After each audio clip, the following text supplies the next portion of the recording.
mensimulasikan praktek coaching untuk kasus 1, 2, dan 3.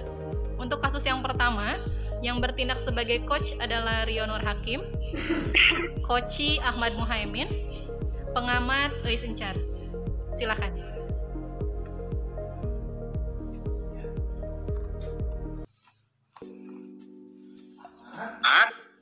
Apakah kamu mempunyai waktu senggang di jam istirahat ini?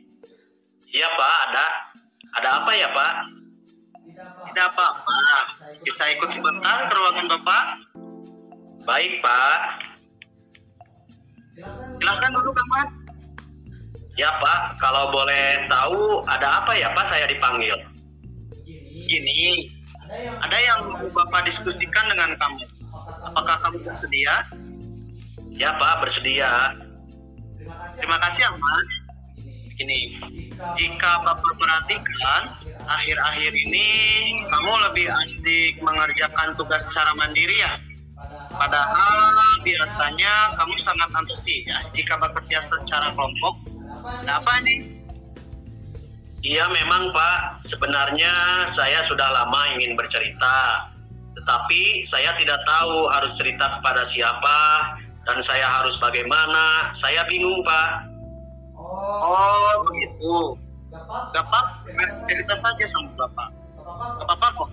Jadi apa yang bisa Bapak bantu terkait masalah yang kamu hadapi dan apa yang ingin kamu peroleh dari diskusi kita hari ini? Jadi saya ingin memperoleh solusi dari masalah yang saya hadapi Pak.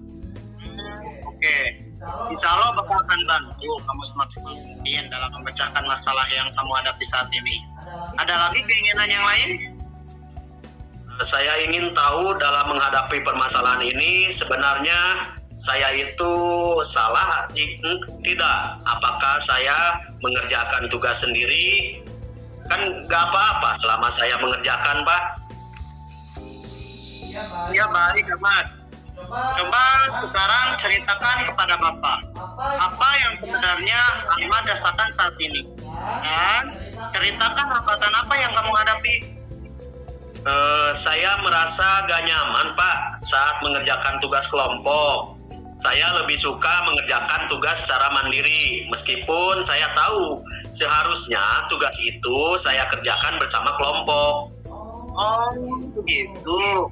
Mengapa kamu berpikiran demikian? Dan hal apa yang membuat kamu merasa tidak nyaman bekerja sama dengan satu kelompok?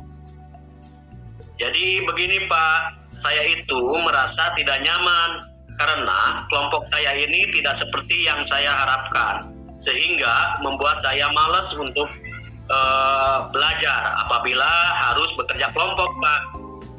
Oh begitu. Memangnya ada apa dengan kelompok belajar kamu saat ini? Di kelompok saya ini, saya tidak menemukan teman yang bisa diajak untuk berdiskusi. Mereka selalu bergurau dan tidak serius. Juga yang mereka mau hanya hasilnya saja, tidak mau ikut bekerja sama dalam mengerjakan tugas. Bisa ceritakan bagaimana itu bisa terjadi? Iya Pak. Jadi ketika bekerja kelompok, teman saya tidak mau ikut mengerjakan tugas kelompok yang sudah diberikan oleh guru. Mereka hanya ngobrol dan bermain-main, padahal tugas itu kan harus dibereskan. Nah, sekarang daripada tugas kelompok tersebut tidak dikerjakan dengan baik oleh kelompok saya, jadi lebih baik saja saya mengerjakannya sendiri. Toh juga hasilnya juga baik dan mendapatkan nilai yang besar, Pak. Begitu, Bapak tahu apa yang Ahmad rasakan. Nah, sekarang Bapak ingin tahu jika ada tugas yang mengharuskan kamu bekerja kelompok, kamu ingin seperti apa? Iya, kalau boleh sih Pak, karena tidak semua teman-teman malas, tapi ada beberapa teman saya juga yang rajin. Kalau boleh, saya memilih anggota sendiri Pak, jadi lebih enak ke sayanya. Oh, jadi kelompoknya itu kamu yang pilih sendiri, bukan guru yang menentukannya? Iya Pak. Kemudian selain itu, apalagi keinginan kamu dalam bekerja kelompok? Ya itu Pak, kenapa saya ingin memilih kerja kelompok? memilih sendiri kelompok karena saya ingin semua anggota kelompok aktif berdiskusi bersama saya dalam mengerjakan tugas. Nah, menurut kamu barusan ininya dalam bekerja kelompok itu kan semua anggota kelompok aktif berdiskusi, tidak hanya kamu aja yang mengerjakan tugasnya. Sekarang menurut kamu bagaimana caranya agar teman sekelompok kamu itu dapat bekerja sama dengan baik dalam mengerjakan tugas kelompok tersebut? Mungkin yang pertama sebelum bekerja kelompok dimulai, saya bisa membagi-bagi tugas terlebih dahulu, Pak. Ya. Jadi kamu sangat brilian, Ahmad. Bagus. Jadi dalam tugas kelompok itu harus pasti pembagian tugasnya ya, Mat? Begitu maksud kamu ya? Iya, Pak. Selain itu, yang barusan disebutkan, ada cara lain nggak agar teman sekelompok kamu itu dapat bekerja sama dengan baik dalam mengerjakan tugas kelompok? Mungkin bisa juga setelah pembagian tugas yang jelas, semua anggota kelompoknya itu berkomitmen, Pak, untuk menyelesaikan tugas dengan baik. Nah, itu juga bagus, Mat. Ternyata kamu mampu menyelesaikan permasalahan kamu. Iya, begitu, Pak. Jadi nanti semua anggota bisa kebagian tugas dan tanggung jawab masing-masing, Pak. Bagus itu. Sekarang kamu sudah mulai menemukan cara untuk mengatasi masalah yang kamu hadapi. Iya, Pak. Nah, kamu kan sudah menemukan caranya. Sekarang Bapak mau tanya, komitmen apa yang akan Anda lakukan untuk menjalankan rencana tersebut? Besok itu kan ada tugas kelompok lagi, Pak, yaitu tugas bahasa Inggris.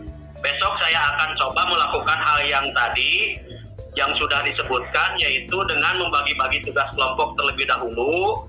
Kemudian setiap anggotanya membuat komitmen dalam mengerjakan tugas kelompok tersebut, Pak. Kira-kira ada teman kamu nggak yang dapat membantu kamu dalam menjalankan komitmen tersebut? Ada sih, Pak, Ricky. Dia teman sebangku saya, sekaligus teman satu kelompok saya. Dia dapat membantu saya dalam membagi-bagi tugas kelompok dan membuat komitmen dalam pengerjaan tugas kelompok. Nah, artinya itu sangat baik untuk kamu lakukan. Bapak yakin setelah ini kamu pasti akan banyak perubahan dalam diri kamu dalam bekerja kelompok bersama teman-teman kamu. Amin. Terima kasih, Pak, doanya. Pokoknya saya akan berusaha menjadi lebih baik ya, Pak. Keren sekali, Ahmad. Oke, kalau begitu Bapak mau lanjut dulu masuk ke kelas ya. Kamu juga silakan siap-siap mengikuti pembelajaran berikutnya. Iya, Pak. Terima kasih sudah mau mendengarkan cerita serta permasalahan saya, Pak. Ya, sama-sama, Ahmad. Ya, Pak. Permisi, Pak. Assalamualaikum. Waalaikumsalam. Baik, itulah praktek coaching untuk kasus yang pertama. Saya sebagai observer akan menyampaikan hasil observasi terhadap praktek coaching kasus 1. Untuk tujuan menyampaikan tujuan coaching, ini sudah disampaikan secara jelas dari coach ke coachee. Kemudian diidentifikasi pertanyaan-pertanyaan yang diberikan coach ini sudah bersifat terbuka dan mampu mengeksplorasi tanggapan dari coachee. Kemudian untuk rencana aksi, coach sudah mampu memberikan pertanyaan pengambilan keputusan yang akan diambil sendiri oleh coachee. Kemudian untuk tanggung jawab, coach juga sudah mampu mengarahkan coachee untuk membangun komitmen dan juga sudah berbasis tirta. Baik, itulah praktek coaching untuk kasus 1.